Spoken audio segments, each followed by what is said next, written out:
Hello friends, welcome to my YouTube channel Study with Muskan. So here we are with the new video with the new topic and the topic is selection.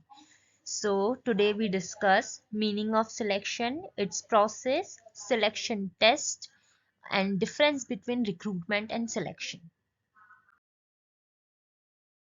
Selection को समझने के पहले हम थोड़ा सा recruitment को remind करते हैं। तो रिक्रूटमेंट में हमने ये समझा था कि हमें बहुत सारे एप्लीकेशंस का पूल क्रिएट करना है। हमें ज़्यादा से ज़्यादा लोगों तक ये मैसेज पहुंचाना है कि हमारी कंपनी में हायरिंग चल रही है और इस डेजिग्नेशन पे चल रही है, ताकि ज़्यादा से ज़्यादा लोग उस पोस्ट के लिए अप्लाई करें।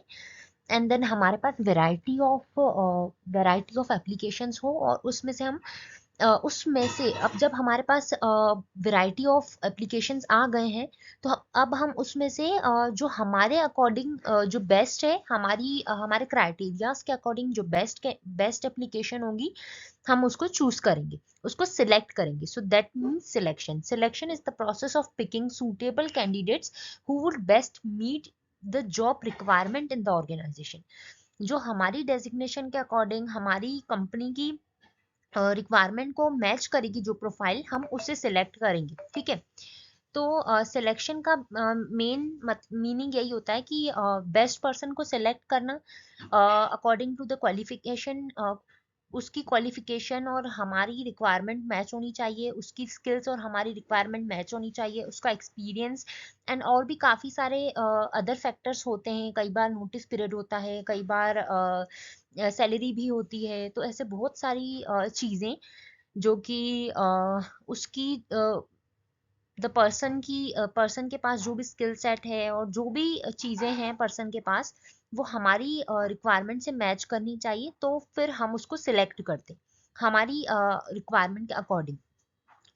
तो रिक्रूटमेंट में हमने पूल क्रिएट किया, उस पूल में से हमको सिलेक्ट करना है हमारी रिक्वायरमेंट के अकॉर्डिंग। That means selection. ठीक है।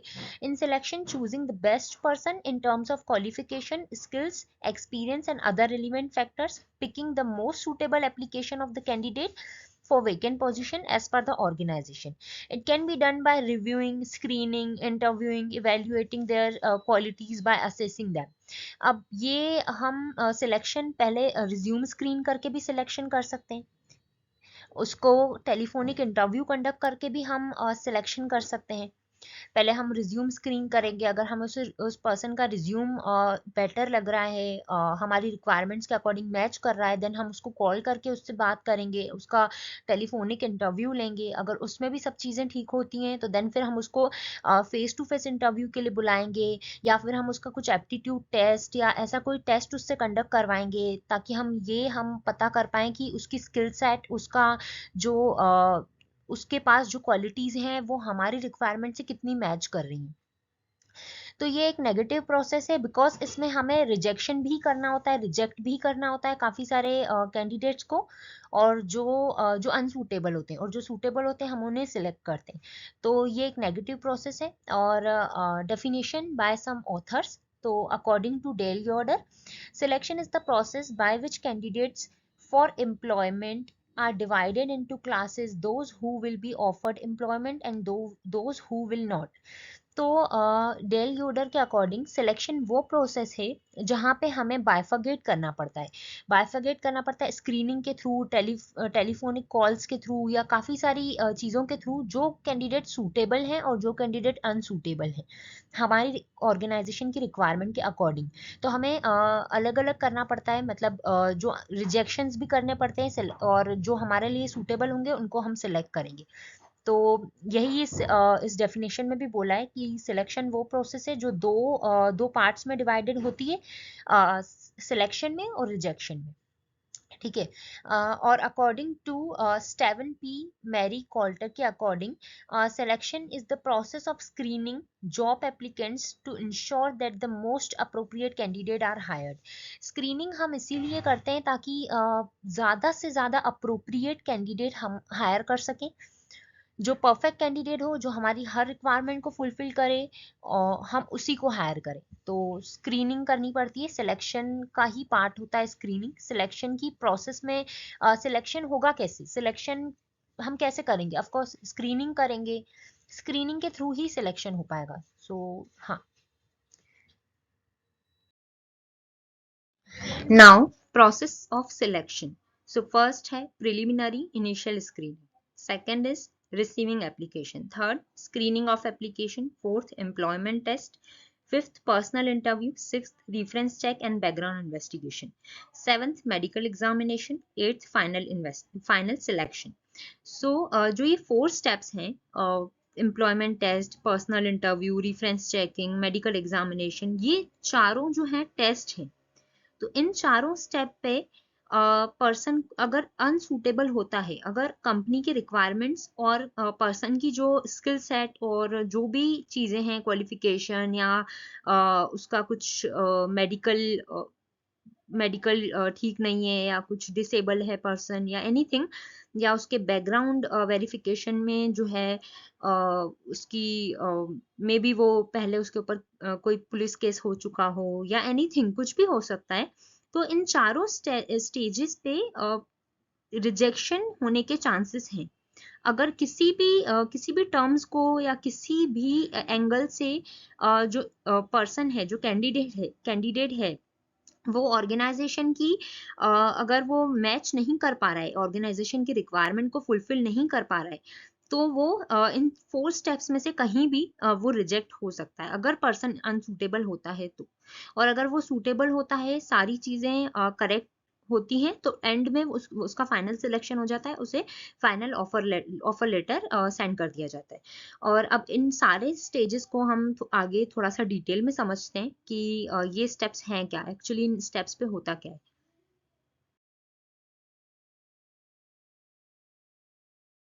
Now we will understand process of selection in detail. तो इसमें फर्स्ट स्टेप है प्रिलिमिनरी स्क्रीनिंग, जो सबसे फर्स्ट स्टेज होती है, इनिशियल राउंड होता है जो। ठीक है। तो रिक्रूटमेंट के बाद हमारे पास काफी सारे एप्लीकेशंस आ गए, हमारे पास एप्लीकेशन का पूल बन गया, हमने उसमें से स्क्रीनिंग करी। स्क्रीनिंग में जो हमें रिज्यूम्स हमने स्क्रीन करे, रिज्यूम्स स्क्रीन करने के बाद जो हमें रिज्यूम्स ठीक लगे, तो हमने उनको कॉलिंग करी। कॉलिंग में बहुत ज्यादा हम डिटेल्ड में इंटरव्यू नहीं ले सकते, जो काफी सारी एमएनसीज होती हैं या काफी सारी जो रेप्यूटेड कंपनीज होती हैं, वो स्क्रीनिंग राउंड में क्या करती हैं कि आपसे थोड़ा सा एक मतलब आपका एक माइंडसेट समझने की कोशिश करती हैं कि आप एक्चुअल में इस पोस्ट के लिए आपने, क्योंकि कई लोग क्या करते हैं ना, अप्लाई कर देते हैं, जस्ट अप्लाई करते जाते हैं, भले वो इंटरेस्टेड हो या ना हो। हम भी कई बार जॉब जब सर्च करते हैं तो बस अप्लाई करते जाते हैं काफी सारी जगहों पे, और हमें याद भी नहीं रहता बाद में कि हमने इस जगह पे भी अप्लाई किया था। कई बार ऐसा होता है। तो कंपनीज क्या करती हैं, आपका माइंडसेट समझने की कोशिश करती हैं जो फर्स्ट राउंड है उसमें, कि एक्चुअल में पर्सन इंटरेस्टेड है भी या नहीं जॉब के लिए, या फिर ऐसा तो नहीं कि अभी उसकी कहीं लग गई जॉब, ओपन टू अभी भी करंट में ओपन टू वर्क है भी या नहीं पर्सन, या फिर कहीं उसकी वो कहीं ज्वाइन कर चुका है थोड़े दिन पहले ही। तो इसमें क्या होता है, बहुत ज्यादा एक माइनर सा आपका माइंडसेट समझने का ट्राई करता है, जो कंपनी का जो पर्सन होता है कॉलिंग पे, आपसे बेसिक चीजें पूछ लेता है, आपका क्वालिफिकेशन पूछ लेता है, आप एक्चुअल में अभी ओपन टू वर्क हो या नहीं वो पूछ लेता है, नोटिस पीरियड पूछ लेगा, एक्सपेक्टेड सैलरी, लोकेशन, और अगर रीलोकेशन का कुछ होगा तो वो आपसे पूछ लेगा। और थोड़ी बहुत आपकी जो बेसिक चीजें हैं वो पूछ लेगा, आपका एक्सपीरियंस के बारे में थोड़ा सा वो कर लेगा कि स्क्रीन कर लेगा आपको, कि आपको कितना किन चीजों पे स्क्रीन है एक्सपीरियंस या नहीं है। तो इस तरीके से आपको टेलीफोनिक इंटरव्यू में वो स्क्रीन कर लेगा। ठीक है। तो यही होता है फर्स्ट राउंड, प्रिलिमिनरी स्क्रीनिंग। ठीक है। उसके बाद होता है रिसीव्ड एप्लीकेशन। अब अगर आप उस राउंड में सिलेक्ट हो जाते हो, टेलीफोनिक इंटरव्यू पे उससे सब सूट हो जाती हैं चीजें, सब समझ आ जाता है आपके बारे में, रिज्यूम तो ऑलरेडी वो शॉर्टलिस्ट कर ही चुका है आपका, तभी आपको कॉल किया। ठीक है। तो उसके बाद वो आपको रिसीव्ड एप्लीकेशन, उसके बाद एक कंपनी का फॉर्मेट होता है, एक कंपनी का एक एप्लीकेशन फॉर्म होता है जिसमें डिटेल्ड में सारी इंफॉर्मेशन आपको फिल करनी रहती है। ठीक है। तो वो आपको आपको मेल करेगा या वो सेंड करेगा, एप्लीकेशन आपको सेंड करेगा अपनी कंपनी की। ठीक है। उसमें आपको आपके बारे में डिटेल इंफॉर्मेशन देनी होती है, डिटेल में आपका परमानेंट एड्रेस, आपका करंट एड्रेस, और आपकी पूरी क्वालिफिकेशन, आपके मार्क्स भी उसमें आपको फिल करने रहते हैं, जो भी स्कोर्स रहते हैं वो भी। प्लस आपका जो भी जिस भी कंपनी में जितने ड्यूरेशन के लिए भी आपने एक्सपीरियंस गेन किया वो वहाँ पे आपको लिखना रहेगा। आप मे बी समटाइम्स आपकी फैमिली के बारे में भी कई बार एप्लीकेशन फॉर्म में आपको फिल करना पड़ता है। कौन कौन सी लैंग्वेजेस आपको आती हैं वो आपको फिल करना पड़ता है। तो इसे एक बहुत डिटेल्ड एनालिसिस करने के लिए वो एक एप्लीकेशन फॉर्म आपसे फिल करवाते हैं। जो भी कंपनी के लिए नेसेसरी होती है इंफॉर्मेशन वो डिटेल में आपसे फिल करवाएंगे। ठीक है। तो बस इसमें फिर रिसीव्ड एप्लीकेशन में वो आपको एक एप्लीकेशन फॉर्म सेंड करते हैं और वो आपको डिटेल में सारी इंफॉर्मेशन उसमें फिल करनी होती है। ठीक है। अब उसके बाद है थर्ड एप्लीकेशन रिव्यू। जब वो एप्लीकेशन फॉर्म फिल करके आप उनको शेयर कर देते हो कंपनी को वापस मेल कर देते हो या सेंड कर देते हो तो डेडलाइन के अकॉर्डिंग, तो उसमें क्या होता है वो लोग आपका पूरा एप्लीकेशन फॉर्म रिव्यू करते हैं। क्योंकि क्योंकि उसमें आपने पूरी डिटेल में आपकी इंफॉर्मेशन फिल करी होती है। आपकी फैमिली बैकग्राउंड के बारे में भी आपसे ये भी पूछ लिया जाता है कि कहीं कोई आपको डिसीज तो नहीं है या कोई भी ऐसा कुछ तो नहीं है, या काफी सारी चीजें उसमें आपसे डिटेल में पूछी जाती हैं। तो उसके बेसिस पे आपका एप्लीकेशन रिव्यू होता है। तो वो अपनी कंपनी का कुछ उनकी रिक्वायरमेंट के अकॉर्डिंग वो उनके कुछ सेट पैरामीटर्स होते हैं। उन पैरामीटर्स के अकॉर्डिंग वो एप्लीकेशन को रिव्यू करते हैं, अच्छे से देखते हैं।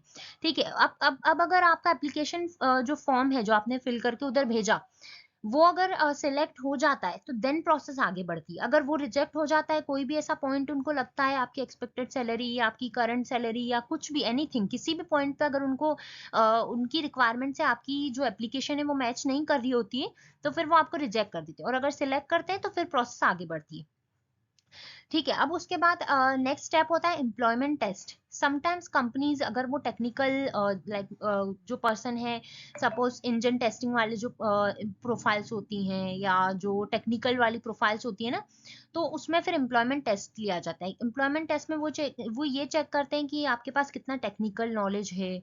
और कई बार नॉर्मल प्रोफाइल्स में भी जो मैनेजमेंट की नॉर्मल प्रोफाइल्स होती है उसमें फिर वो आपका एप्टीट्यूड टेस्ट ले लेते हैं या फिर आपके काफी सारे टेस्ट कंडक्ट करवाते हैं आपकी इंटेलिजेंस को चेक करने के लिए, आपके आईक्यू लेवल को चेक करने के लिए।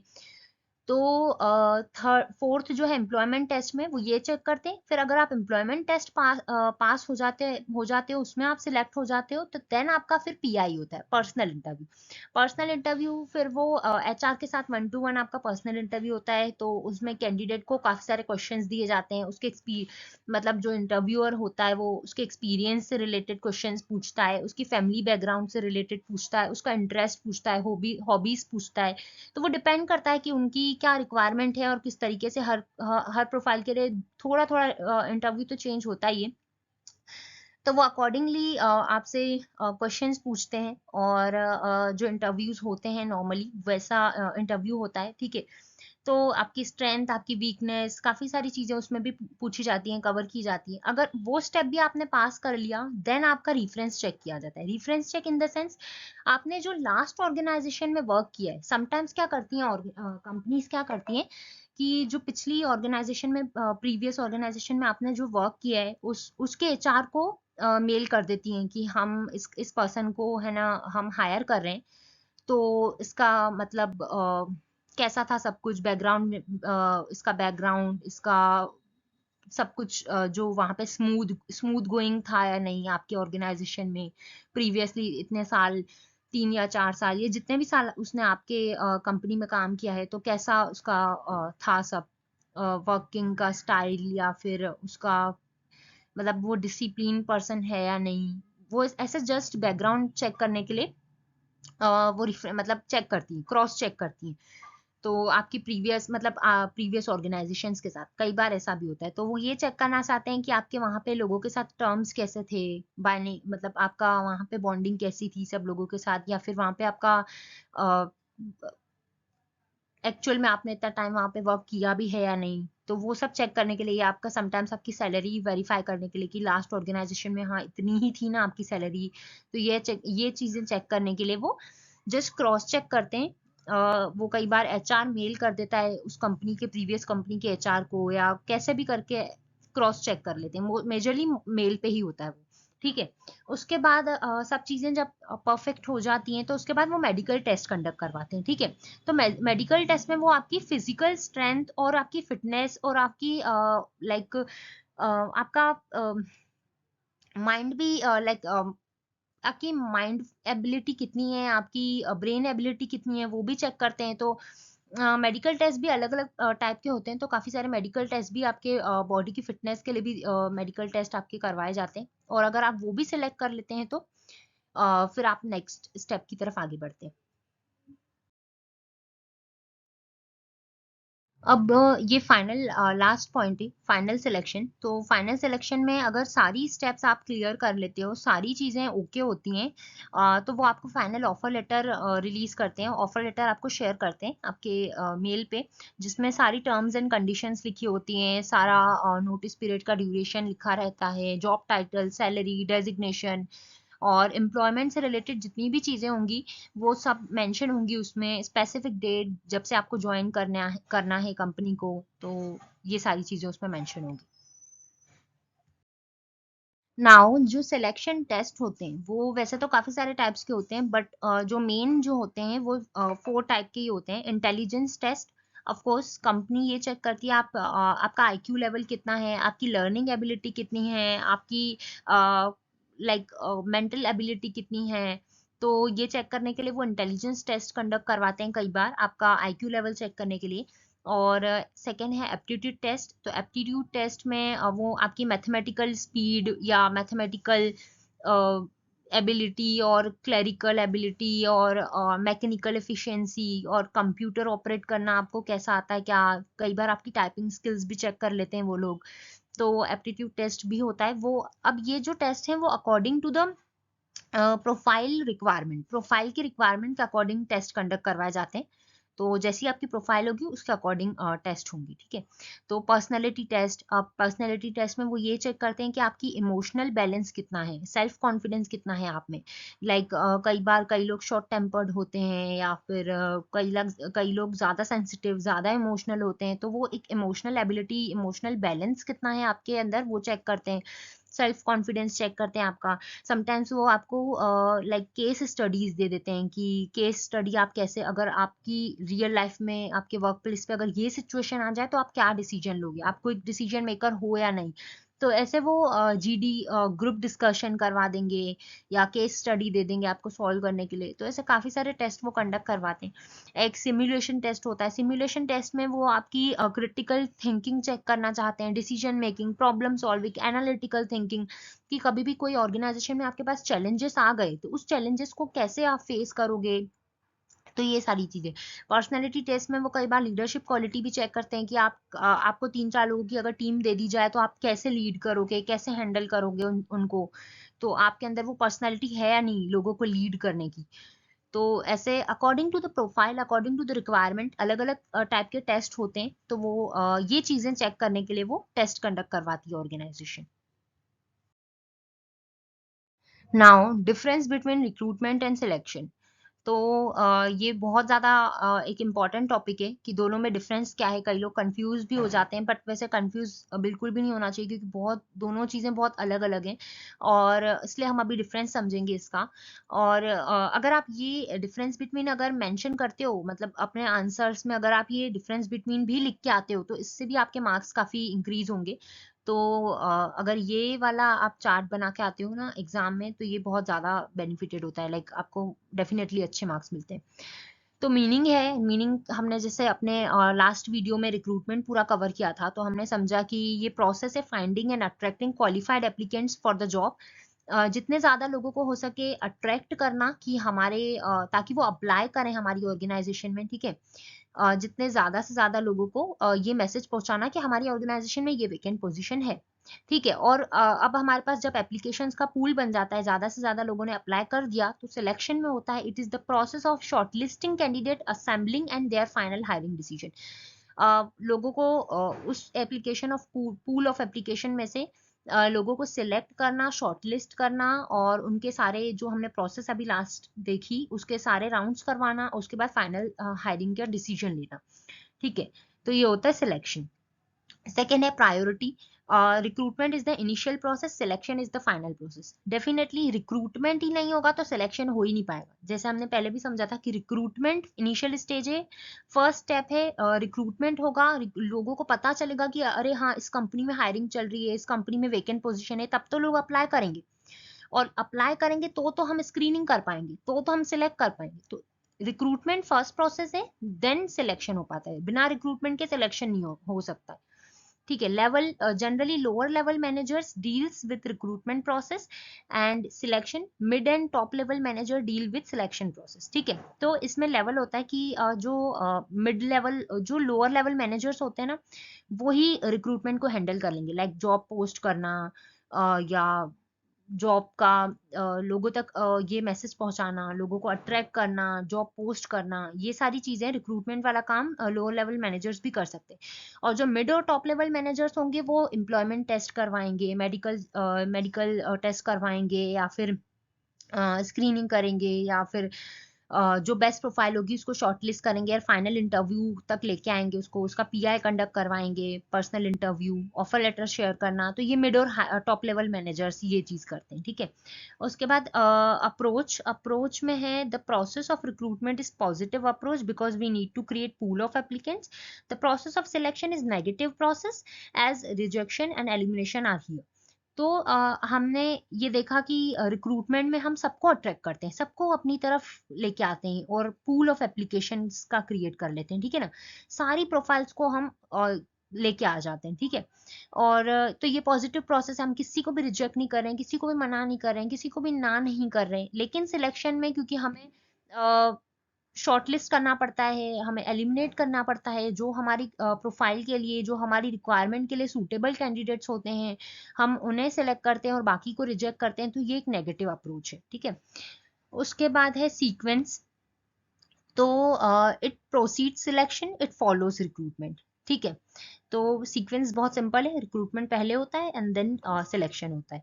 उसके बाद time consuming, less time required, more time required. अब हमने देखा कि रिक्रूटमेंट में हमें लोगों को सिर्फ अट्रैक्ट करना होता है ताकि ज्यादा से ज्यादा लोग अप्लाई करें, तो इसमें इतना टाइम नहीं लगता है।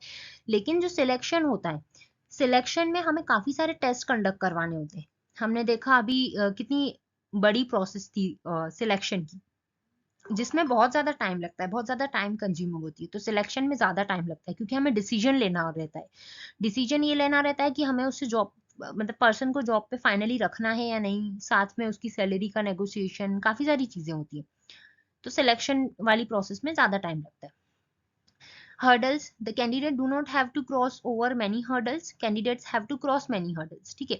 तो रिक्रूटमेंट में बहुत सिंपल होता है, सिर्फ लोग अप्लाई करते हैं, तो इसमें उन्हें कोई भी ऐसे बहुत ज्यादा कोई पड़ाव पार नहीं करने होते हैं, कोई बहुत ज्यादा हर्डल्स फेस नहीं करने होते हैं। बट सिलेक्शन में बहुत सारे हर्डल्स फेस करने होते हैं। बीच में चार पांच स्टेजेस हमने वो भी देखी जहाँ पे रिजेक्शन का भी डर होता है, जहाँ पे रिजेक्शंस भी हो सकते हैं।